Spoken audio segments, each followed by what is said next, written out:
Hello, good afternoon, everyone. My name is Jyoti Swaroop here. I am basically a digital marketer, a consultant. I'm going to start tell you about what is growth here, what is growth hacking, what is growth marketing, and if we talk about growth hacking, something hacking is also known as growth marketing.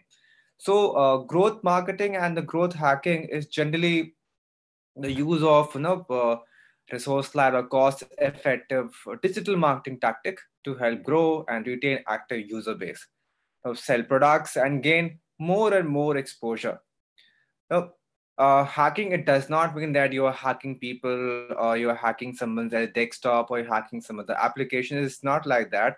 They are these are little shortcuts that make a growth life hacker life easier rather than nasty bits of coding that can ruin your computer life and your life.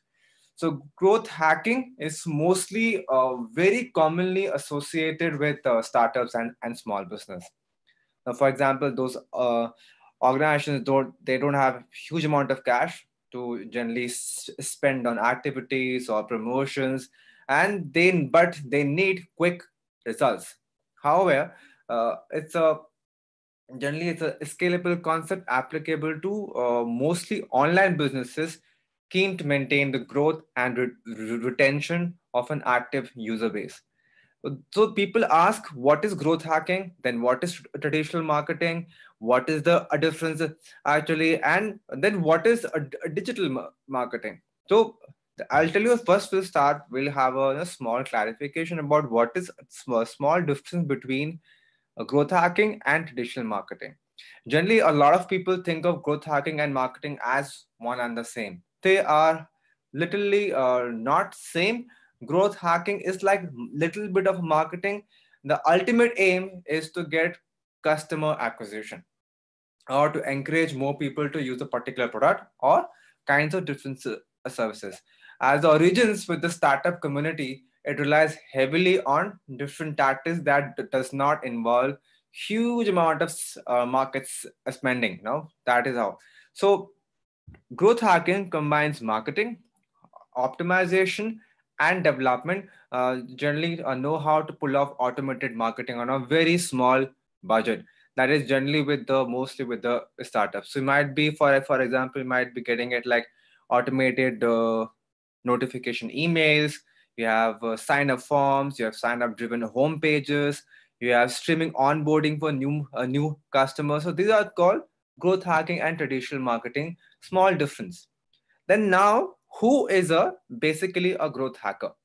Someone whose professional is like growth hacking is generally known as a growth hacker.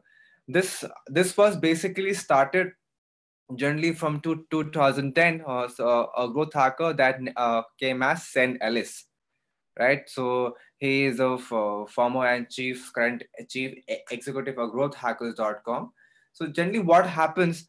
Uh, a growth hacker generally deals with a person whose true north is good. Every day they do scrutinize what is the potential impact on the growth. An effective growth hacker also needs to be very disciplined to follow the growth hacking process of prioritizing ideas, testing the ideas, and being very meticulously analytical person, so that they know that whatever growth we are doing or the growth drivers we are actually going through, they have been tested and which is giving you a good amount of results. So generally, what are the benefits of growth hacking?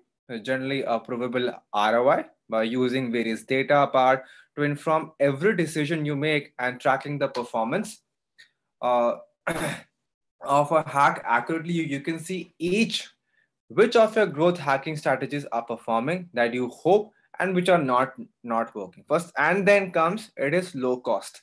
By its nature, growth hacking is designed to use whatever resources you as an economical as way it is possible.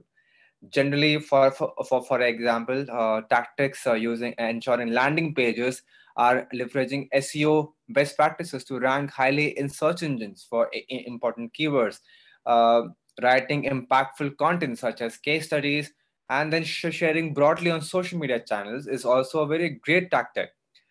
And then extensive A/B testing, can be very powerful as to quickly gather using the data. So testing process generally it is very much important to know ahead. Then comes low resources. Yes, low resources. Growth hacks are often developed and implemented by a single person on the product or engineering person. You don't require an entire team to execute. You just need two or three skillful people to go ahead with the growth hacking process. The best example of growth hacking are Hotmail. You know that very much helpful. They are generally well-known growth hacks that have been successful in generating massive results. I'm talking about massive. It's not small, but massive results for top tech companies. Something like if I talk about Hotmail, it's started to get your free email at Homebit with a link to sign up page automatically added to user signature. It's completely free of cost. So the growth was massive. When there's a free option, of course, you have your emails, your documents, everything you can store there. Then you have LinkedIn, one click endorsement for existing connections. What else do you need it? Then comes YouTube, making it as easy as possible to share YouTube videos on their own site by providing embedded codes. Then you have Dropbox, incentivized refer a friend scheme to get new users. Airbnb, one of the best and the true example of growth hacking, cross-pointing all new listings on Craigslist for free of cost. Right, so that is what is called growth hacking.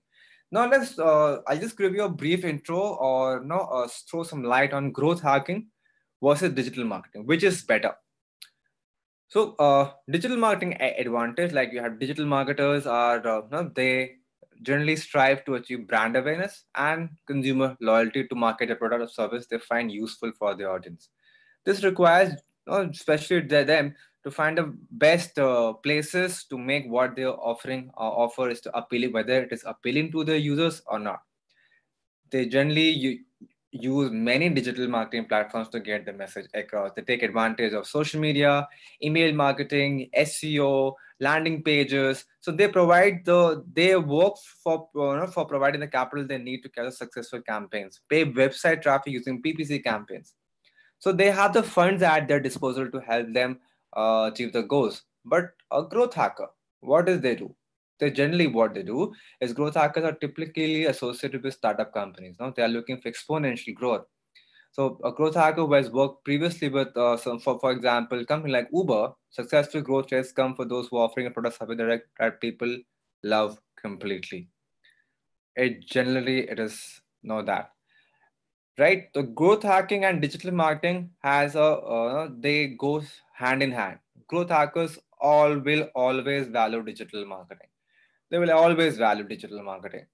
Now, really, no, we don't want you to know that thing. Growth hackers ignore marketing strategies that have proven success. By no means, no, they not neglect these techniques when they try to achieve exponential growth. They work across entire board that includes the marketing department.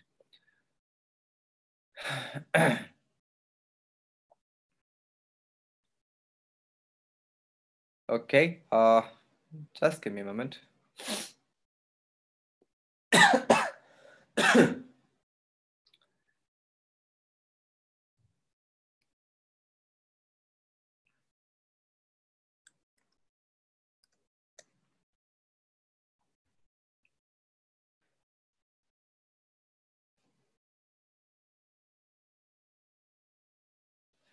Okay, for example, if I talk about growth hacking offline, if I for example, consider Dropbox for example. What their cloud storage provides is basically just disk space on servers that are accessible via the internet. You can always buy or rent more servers to provide more space for new users. Or consider Uber. A taxi replacement service relies on regular people using their own cars to pick up others at location A and bring them safely to location B, just via a payment using an app. Now, it's almost around 2020, almost 500 million registered card users they have. That is completely scalable. You just need to download the app and use via app. It is growth hacking even though via using technology. Something a traditional product like soap is never scalable. Every time you run out of the soap, you have to buy a new soap. But every time another user signs up to Facebook, your experience gets a better. Plus, the product allows you to market itself. So, thus imagine. So, thus somehow uh, uh, there is a small recommended 8-step process that you can just follow and try apply growth hacking in your own business. I was make a small partner. First of all, step one, make sure you have a product that people actually wanted. If there is no demand, you cannot go ahead. You really cannot go ahead. Yep. For example, Coca-Cola introduced lots of other soft drinks over the years, like Sprite and Fanta, but most of them did not taste as good as Coke. Maybe did anybody remembers, but very few people prefer Coke, currently for that, right? Sometimes, for example, United Airline workers were passing luggage to one another by throwing it around, into year 2009, and they ended up breaking a customer's guitar. They admitted to doing it, but refused to compensate the guy for his loss. And what was the result? Three songs, including videos, came about in a crappy United Airlines service. The first one itself gathered 15 million so far. That was a pretty bad PR for United Airlines. So generally, so what's the solution? It's simple: get a feedback. If your product is being taken care by the consumer, if they want it, go ahead with this. Then we have something like Instagram. Instagram growth has been insane since it launched on October 16, 2010, and till date, it's around 900 million people who have the active users. They from October to 16 to 2010 to December 2010, there were only 1 million people, but the growth was absolutely amazing. They did originally, the fan of on the founders, the dabble on the social networking called bourbon for whiskey drinkers. They realized that most used feature of the app was photo sharing mechanism. So let's try for that, not taking back and forth with users. They eventually realized that for all the apps out, sharing photo was either too complicated and not the main feature of the app. There they clicked it on. People are obsessed with images, and they launched that. They validated the idea to make sure that it does not completely fall flat. Then, how Airbnb started. The idea was born out of necessity. The founders, Joe and Brian, could not pay their rent, so they rented out their three air mattresses on the floor on their apartment to take or make money. When three people showed up, each one of them who paid $80 for a single night, they thought this might worth exploring more. It might be a dent for us, but let's try. Once they launched at South bonus at South by Southwest, they kept getting bookings in us. They knew the interest was there. That is the part. Then comes, don't target blindly. Don't wear a black ribbon on your house and go on a mass part. Now, guess whose Airbnb's target customer was in the beginning? It was everyone who traveled. Everybody. No, just the first three customers, the ones renting at their once renting the A mattress, there were 30-year-old Indian man, 35-year-old woman from Boston, and a 45-year-old father from Utah. What is the intersection? What connects these people? What do they share? Now, generally, to reach the majority of the people, your product must first successfully pass through innovators and early adopters. These are small groups and communities that you need to target explicitly. Then, how to target the small minority of people who get most of the product? First, you should create a customer profile. Consider all aspects of your product. Then ask yourself, sit down and ask yourself, who would get the maximum benefit of our product? Be very specific, describe a real person as best as possible. If Dropbox, for example, were to tell you about the ideal initial customer, they'll probably say something 22-year-old white male, who is generally a tech savvy, lives in San Francisco or some other California area, is skinny, has only a few good, really good friends, wears some XYZ brand clothes. and spend most of his time online. That's how detailed you should be. That's how detailed you should be. And in the beginning, you actually want to get exclusively to those people needs. Traditional products like books published by traditional publisher have to get a lot of buzz before they even launch to make sure that the launch is successful. So it is very much important. Dropbox did not throw a huge invite only launch event. They just released to the public at Tech Crunch 50 in 2000. That was a small conference kind of model. Their much smarter move was to make the service invite only after lunch. That's clever, I think. That is very much clever.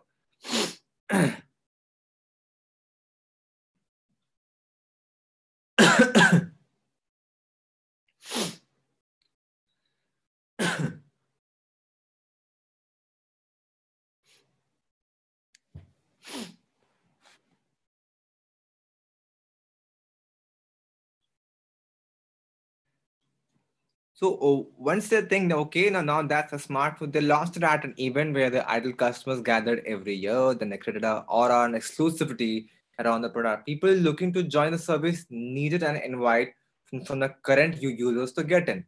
For example, I'm there and they need to connect to me to get inside the product. But mystery always kept bringing skepticism along with it. In order to give potential users an idea about what Dropbox are all about, they made a short demo video. They custom tailored that the video to the users of Dig, very popular social news network that time. Again, the users were all their ideal targets, internet geeks, techies, nerds. That was the compared to spending almost $3,000 per acquisition for a $99 product on Google AdWords, they've turned to a better strategy for them. And today they have almost around 500 million users. So these type of growth jumps are crucial in early days of startup to push through 15% market share boundary that your product needs to take off.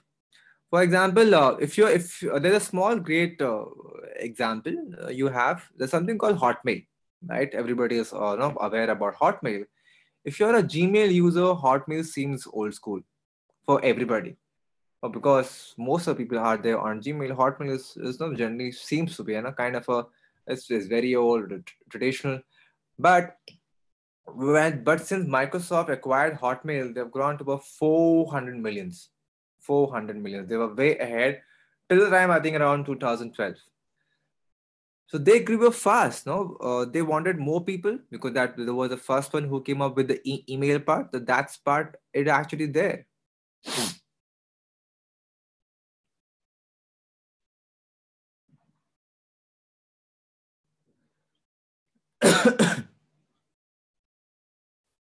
Then third comes your acquisition, right? So acquisition, what they are, no, the trick is which kind of work best for you for your own product type. For example, viral. Think of Dropbox. You primarily go through other people, referring to your friends, your family, and colleagues, right? Uh, kind of a paid. Think of Groupon. You spend $50 to acquire a customer who will eventually be worth $500 to your business. Each of these two engine works. However, the degree which your each performance depends largely on your business. So let's go small each one of this. How and when each work best. Something like first is go viral. It's I'm telling you, it's time to pull off the big guns. Go viral is different than targeting everyone. If you're viral, people will come to people at least will have a search on you. This step means just tapping onto bigger systems and bigger user bases and leveraging. I'm talking about take a leverage of the reach of the fellow products to reach and penetrate the majority of the market. You're still targeting your ideal customers, but you expand into platforms where everybody is present. Dropbox has scaled with its viral referral strategy. That how it's generally giving people free storage to recommend the product to their friends was literally genius. It because it did two things to them, right? For all the people, it incentivized the Dropbox user to share documents with their service frequently. Second thing, it introduced more people to the brand, giving people who never had heard of them or they were free a sample. What is the harm in it, right? So when this refer a friend strategy started paying off dividends, they took to the extreme. There was another key difference with the Dropbox. Why I'm using as a Dropbox? Because this is that one of the company use a growth marketing strategy as their base. Many companies diversify too much. They put on $100, another $100 there, seeing mega 1% return on their investments. All startups are cash strapped. They are even ones that raise a ton of money. That is how small companies cannot diversify. They need to pull off all their eggs in one basket and to generate the biggest returns as well. Right?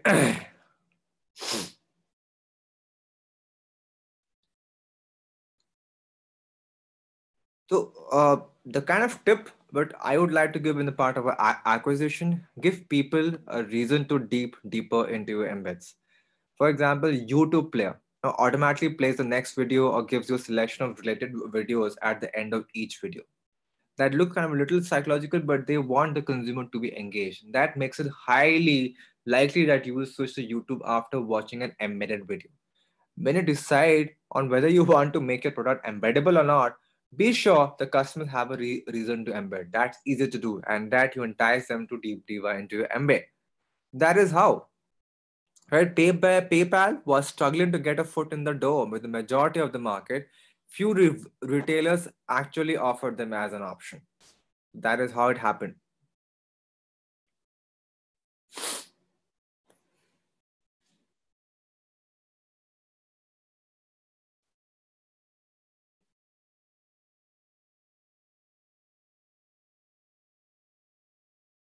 Then comes you have a sticky growth. Facebook also has network efforts with virality built in. Now, but they pursued a new user growth in almost exact opposite way. Instead of trying to give access to most people possible, they did the reverse, almost the opposite direction. Facebook started out only targeting specific Ivy League schools. You have to have an email address, each one of them, and get the address, right? So from there, they slowly expanded to other high-profile schools. This restricted supply, fueling demand. Now, what happened? Facebook had virality, increasing the value for each user as more of their friends joined. However, the platform is still incredibly sticky. There's virtually nothing else out of that company. Average person spends an hour on Facebook each day. That's almost much of our time eating during the day. These trend numbers were only growing. Facebook knows exactly what their users like and don't like. They then manipulate those things like a master puppeteer to get people to continue logging in multiple times each day. So it means high retention plus of I'm telling a magic formula for a sticky product that you want your consumers to be there. High retention plus low churn plus network efforts. High retention plus low churn plus network effects. That is one of the used by most of the growth hackers actually. Right? Then comes paid growth. You pay, of course, right? So the problem in many other type of companies that don't benefit as much as from online growth. For how do companies grow? Instead, they use commercial. Groupon pursued a similar strategy when they went public in just a few years through the paid growth. They were selling hard goods and services. The trick was to grow as quickly as possible before any competitors could keep up so that they could hit scale, go public, and dominate the coupon space. Online coupon space. You can say that all you want is their stock price or performance. But what you can't argue is with their growth strategy. They scaled almost to 28% in a single year. Just before going public, they had to disclose the financials to SEC, of course. One of the most eliminating lines item was the fact that they spent $179 million to acquire 33 million new subscribers in just one quarter. That was the spending part they had it. Then comes step 4 is your activation. Do you want to increase conversions ASAP? Everybody has them. It's really simple. All you want to do is eliminate a few form fields in your opt-in page. So I'm just talking about in a digital marketing area. All you have to do, I'll repeat, all you have to do is to eliminate a few form fields in your opt-in page. Now, just remove one form field from your own sign up. But wait, it cannot be that simple, right? It is really not that simple. For example, asking people for a credit card when they sign up adds lots of friction. They're not sure they want or need your product just yet or not. Removing that requirement makes it much easier, right? So it's easy to guess how that affects conversions. How that affects conversions.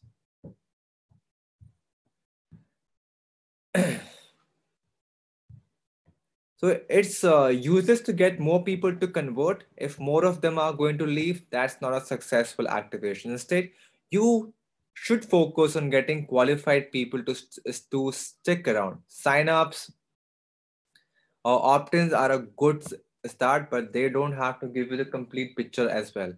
Now, something like thrill, we have three distinct phases of a successful acquisition of a consumer. Like first called pre-sign up. This includes all of the stuff that someone experiences before they opt in. Then comes first user experience. They are guided onboarding steps that help someone to see the value of a product on the website. Then post sign up. This is all the stuff that comes after to make sure they don't buy, they don't have any buyers in activation in their mind.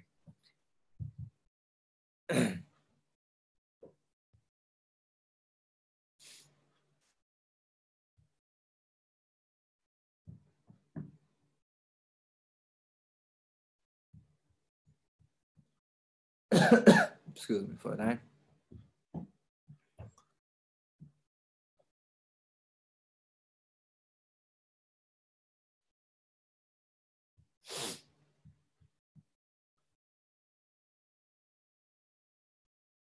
Okay, then after that, we have a step five that's called retention. Now, two sections ago, we did a deep dive into churn, right? So we saw that how it works, how it affects the bottom line. Why would we spend so much time on it? Because retaining existing customers are the quickest part to success. And the most is that you have a existing customer base, so it is one of the best way to go ahead. Repeat customers are more likely to purchase. Always make sure that according to most of the survey or the research, repeat customers are more likely to convert and spend more money on your place. Your best customers also spend the most. Always spend the most. So, for there's a small problem with it. Most companies get it completely wrong. They allocate the lion's share of budgets not to retain existing customers, but to trying to find new ones. We should simply call this less effective and less profitable marketing. It is actually less effective and less profitable marketing. They focus more on getting the new consumers rather than spending equally on the best customers spend there. Uh, the secret to retention based marketing is to avoid getting tunnel vision on any of the channels. Today, consumers go around from channel to channel and device to device before eventually buying. Actually, Google, the search engine, one of the biggest company we have it, they call it a zero moment of truth, which describes how customers interact with your brand before you even realize it. You don't go through it. No? So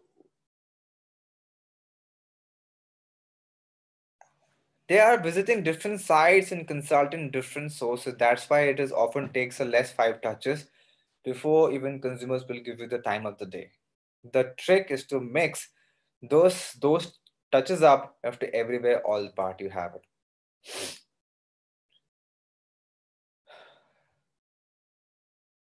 Think about what Facebook does. If you don't log in for a few days, what happens next? They email you with the information that you're missing out on. This friend is doing that, your sibling went to this new place. Each email packs up a social proof to bring you back to the application. Why do they take in such an extra effort to bring you back to that particular place? Why does a social network invest so heavily in using email? Because they know it works. The good news is that you can combine a few tricks to copy their approach. Facebook Ads recently announced a native integration with MailChimp. Imagine, right? So, So even better, you can create custom audiences from your MailChimp exactly to one.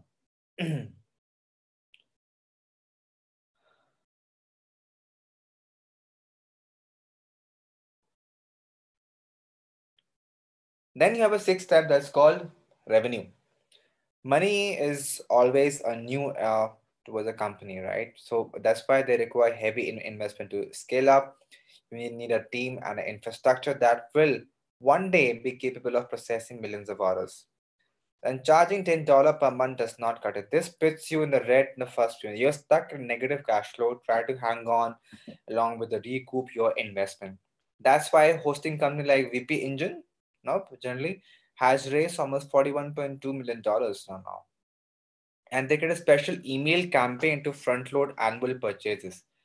First, they use a speed tool as an opt in. This is perfect for people who know that the website is slow but don't know yet the value of switching over to V engine or VP engine. After submitting their info, VP engine will send them a series of emails over the next few days to provide more information and build the value of their product. Right? Once one of the final emails in that sequence is a hard sell, they will just sell the product. By now, people have had the chance of getting warmed up, they have probably activated and retained them. So the goal switches to revenue. The final email is relatively simple because they have already done the hard work. So it's mostly the text with a good offer to buy an annual plan now to save 2 months. So remember, you got to send them, or you have to chase your customer in a very hard, hard earning part that you are chasing the consumer in a very hard earned part. So always remember to follow them and track them, and do not try to sell at the first instant. That is the here right now.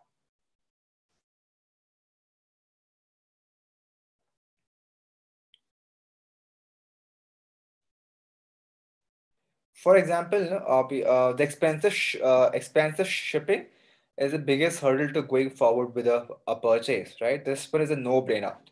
Simply test free shipping versus no free shipping. Then track total sales and average order value during the period to see which one results in better ROI. If you are even eating the cost of shipping, let's say free shipping pays off. So now test it again. Try free shipping on orders above $20 and free shipping on orders above $100. Compare the revenue with the decrease in the cost to see which one works best. Rinse and repeat and see. The growth hacking is not completely difficult. So it is easy. But the key is the mindset. Then step seven is called referral. Most companies measure the wrong thing. They spend all this time, energy, effort, money creating complex systems to measure consumer happiness. Yet the single question can offer them a better indication of performance.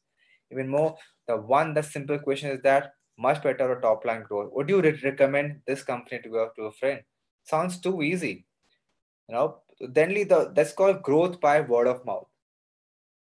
A strong correlation between a company's growth rate and the percentage of its customers who are promoters that they say extremely likely to recommend the company to a friend or colleague. If it is yes, then yes, it is going to go for a growth hacking. Today, the most companies use there's something called Net Promoter Score, right? Because it's the easiest way to protect referrals. So, what is the harm into it? Now, here's how they break down. Promoters they generally keep a score of 9 to 10. They are the people who will recommend you to others as a proof of a product concept. Then comes passive score on 7 to 8.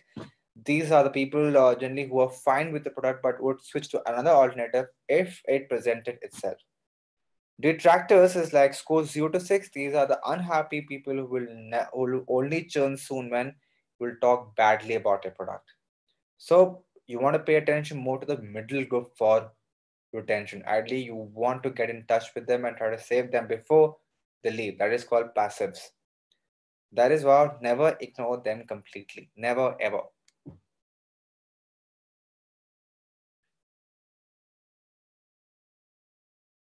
Then step eight is improve your product continuously. You must iterate, iterate, iterate. There's a question why? Because even with millions of users, it takes most startup years to become or startups years to become profitable. This is either because the product is not that expensive or because they wait too long to charge customers. Right? It's shocking that 44% of companies have a great focus on acquiring new consumers, while only 18% focuses on retention.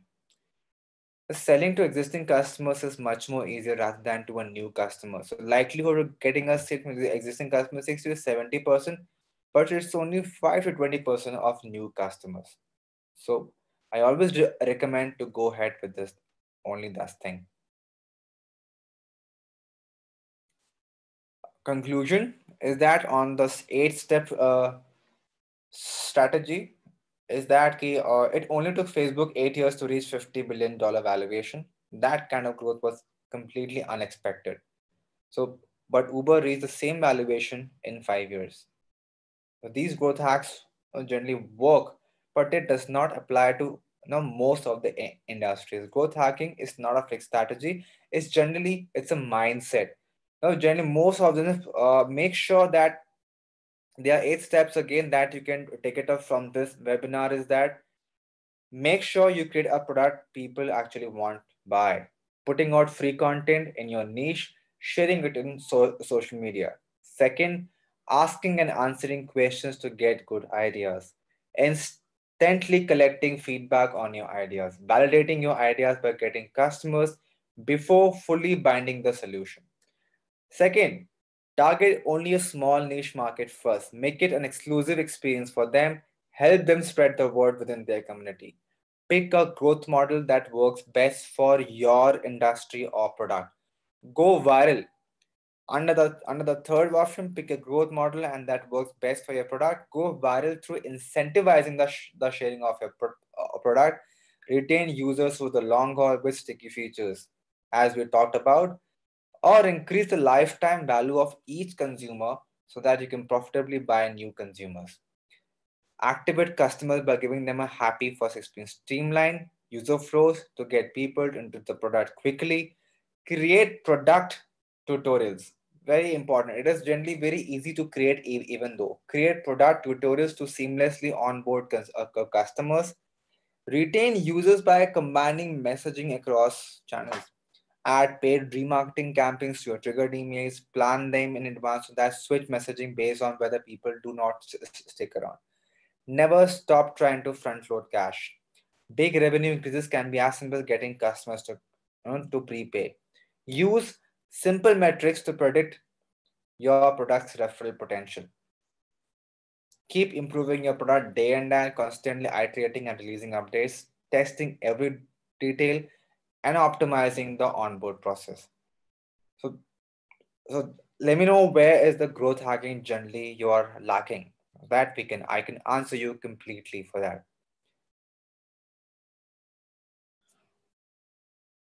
There also, I'd like to explain there are 3 levels. No, the of you have a phone. There's a growth hacker funnel. You have it right. So there are 3 funnels. You have now first get visitors, activate members, and then retain them. So these 3 funnels is like that actually.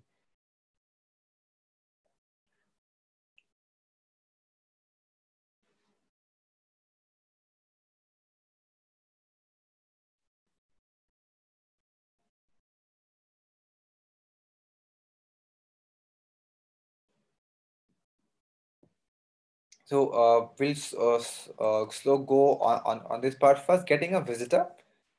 Getting a visit to your website is like a going on a blind date. After a visitor lands on a website, when this is when the rookies think they are done their job as a growth hacker. No, not even close. You have to activate them and turn them into a members. And activation happens when they have taken an action, large or small, that creates a relationship with you. This might be joining an email list or creating an account or even making a purchase. You can even have a multiple activations that you track. They are not just visitors, but they are the members, right? Second part, activating members like being in a relationship with someone. It's hard to turn a visitor into a member. It's really hard. It is even harder to turn a member into a user. A user of someone who, as the name implies, uses a product regularly. This is someone that you have retained. Retaining a user is like getting married, making them happy, making them satisfied with the product, post purchase sale, everything goes into it.